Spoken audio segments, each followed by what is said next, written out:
Alright, good news. After all that dicking around last night, I found out that these numbers on this are backwards. So, I read backwards them again. And there's my wiring there. It's kind of nasty. I'm going to clean it up later. Yeah, right. Just put a big bundle of tape around it and forget it ever existed. And so we're power to the computer, which is the red one. Power to the circuit that says the key is on, which is the white one. And we have communication with torque light. Look at this. She's working.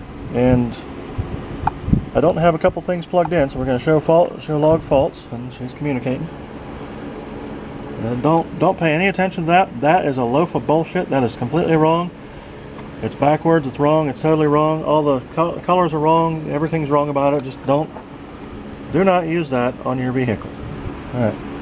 There's the emissions one. There's a fuel sensor, and there's another emissions one.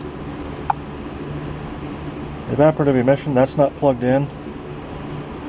There's two evaporative systems that aren't plugged in right now that I haven't hooked up because there's no gas tank in it. And there's a fuel level sensor high, which is also the fact that there's no gas tank in it.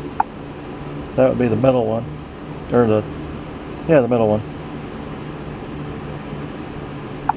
P0463 fuel level sensor circuit high input.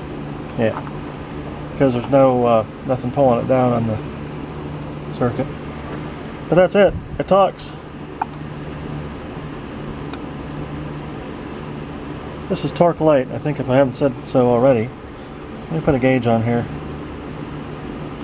Add display. Well, let's go TPS. Small. It's wee. You got wee, not so wee, and friggin' huge. Okay. So, sit her up there, see how she works.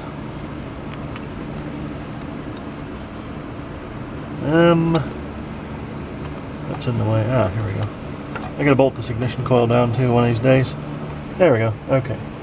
So if I pull on the throttle, it should open up like that. See, there it is. Cool. So it sees the sensor and it shows that it's opening and closing. Neat. And that's pretty much it. I mean, everything else obviously works. It doesn't detect any problems with the injectors. And the injectors look okay. They all click when I power them.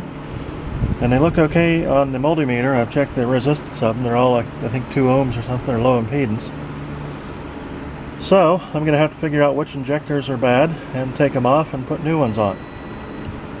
Oh, you be quiet. But there it is. It's communicating.